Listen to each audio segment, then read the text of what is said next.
Shalom, all praise to the Most High, Yahweh, Ba'asham, Yahushai, Ba'ashem Rukakodash, and double honors to the apostles of JMS and the bishops, the elders, and all the sincere brethren that are laboring the truth across the world, and to all the also to all the sincere brethren and sisters that are listening to the truth.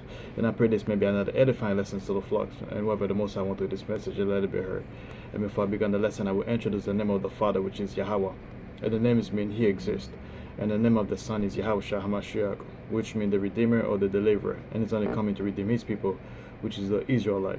And in today's day, you would identify the Israelite as the so-called Negroes, so-called Latinos, and those so-called Native Americans, which scatter on all four corners of the world, and looks like the other nations, and also practice the custom of the other nations. With that, that'll be it for the introduction for the lessons. However, the lesson of the day is basically we are witnessing the fall of our enemies. So, in this very day we live in right now, we are witnessing the fall of our enemies, man, from all angles, from the curses, switching from us. Well, we are still under those curses. They will completely lift off of us when Yahushua Mashiach come back to redeem us. But however, those we start seeing those curses start going to the other nations, mainly prime enemy Esau Edom, basically, man. And we watching the news like you see like Esau's fighting among themselves. Even within this country right now, the Edomites are facing themselves, like versus themselves.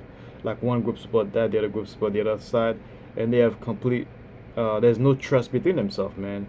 And when you watch the video, you see them talking about we can't find any jobs, they're getting fired, they can't put food on the tables, they can't feed their family, they having tension between themselves, like family wise. Things like that used to be the norm for us Jakes, man. Now they go into the other nations, man, and they complaining to the rulers, man. And that's why I said like and we're watching them like not only they fighting themselves, they also fighting among the other nations.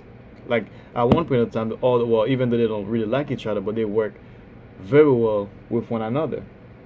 Now we see them hating Esau, hating the other nations. Well, the other nations completely hate Esau. So that's why I say we are witnessing the fall of our enemies. You find that in the book of Ecclesiasticus 25 verse 7.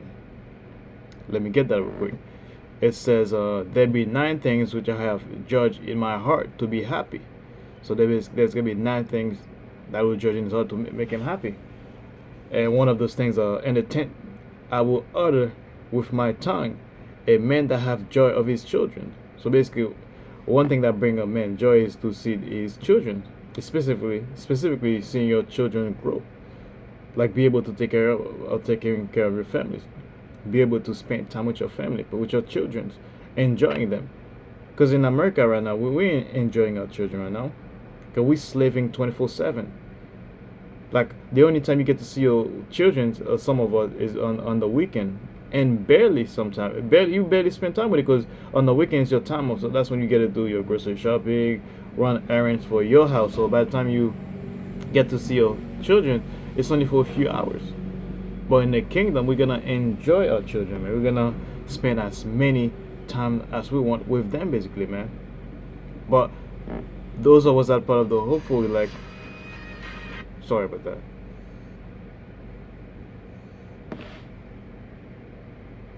I'm sorry.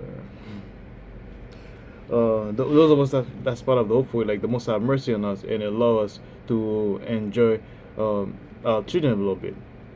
And the next one is say, and he that lived to see the fall of his enemy.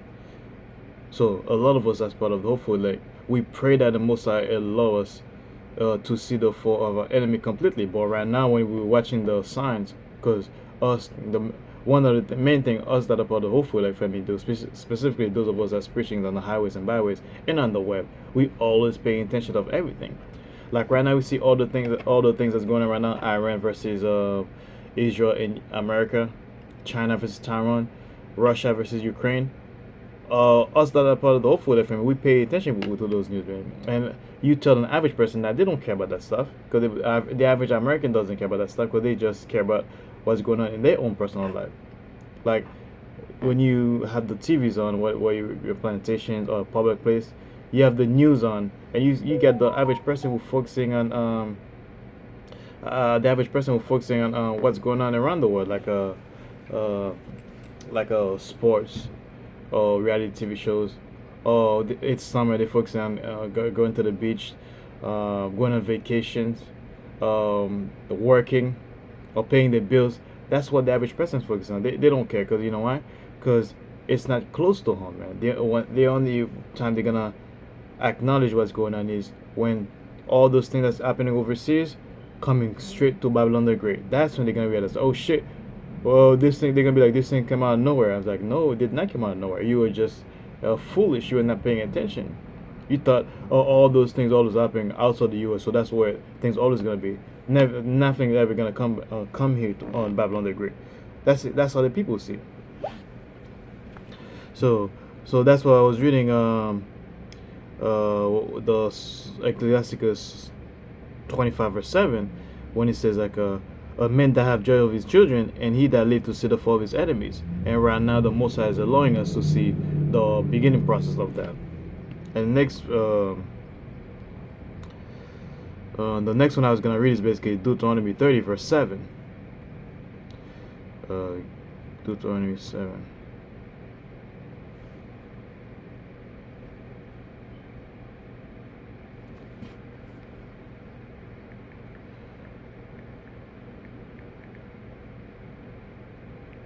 Deuteronomy 30 verse 7, which is Deuteronomy 30 and 7, which says, and the Lord thy power will put all these curses upon thine enemies, and on them that hate thee, which persecute thee. So the Most High will turn all those curses that was once upon us, all those curses that used to inflict us, he transferred them to the heathens now, basically, man. Those curses like evil eyes toward one another. What else? Living paycheck to paychecks. Can't support your families. Catching hell. The Most High is basically turning all those things toward the other nations now, man. And those nations who were once persecute us and hating us, man. And like right now, those nations gonna realize, when you read the book of Amos 5:19, like the Most High say, you be running from one problem, you be running for. Let me get that real quick so I don't put shit up. Amos 9, no, Amos 5 verse 9.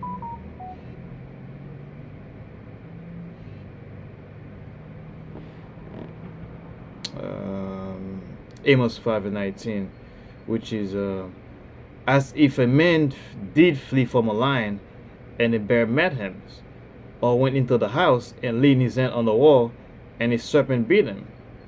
So what that means, like a person gonna run from a lion. Well, it doesn't really mean like a person gonna run from a lion. It's just like you running from one problem, you're gonna find another problem. Cause you got Esau from those when you're watching those TikTok video, they was like, oh my God, we can't take it anymore. I can't.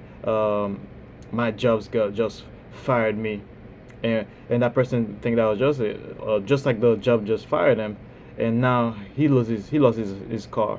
Then from his car he lost his house, and from there his family left him. So basically it's one hell after the other. So that's what the Most High is doing on the other nations right now, man. And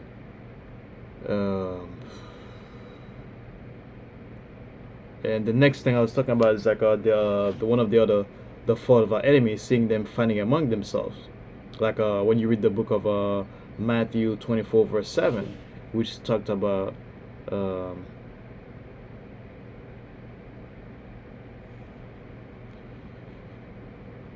he said, for nations shall rise against nations, and kingdom against kingdoms. So basically countries versus countries, and kingdom versus kingdom. Those powerhouses nations, they facing one another, and there shall be famines and pestilence. And like right now in Babylon the Great, which is the place I happen to be living, one complaint that's coming that the people of Babylon is doing is they can't put food under the tables. A lot of people think famine is like when you live in those countries, when you go to Africa, Asia, and there's no food in the land. Uh, what they can't people been when you're watching those Ethiopian. I remember when I was younger, always on TV, especially early in the morning or the weekend, they always show you like those advertisements like Ethiopian kids with big gut and eyes sucking out and they starving and it was like, hey, please, you gotta donate some money. You help feed those children. So that's basically famine for the average person. But famine is like a not being able. When you lost your job, you don't have money to buy food. What does that cost? It costs a famine, and most people right now, if you, especially enemies like Edomites right now, they're clogging all those food pantries right now, man. At one point of time, all you used to see used to be Jakes. Now you see Esau in those huge long lines. You can't even shop at those Dollar Trees anymore, man. When you used to see Jakes buying stuff for $4, now you see like Edomite. You see Edomites clogging those stores now, man. So that's one way of the famine, pestilence, all sort of disease going around now, man-made disease, and also so-called or natural disease, cause Esau's amplify all sort of disease, all those things going around now, man, and earthquakes in diverse places, and these are all beginnings of sorrows. So these are just the beginning. This is nothing compared to what's gonna happen, man. So that's just for the lesson, man. I pray that's another edifying lesson to the flocks, and whether the Most High won't through this message and let it be heard. And with that, I'd like to say, Shalom.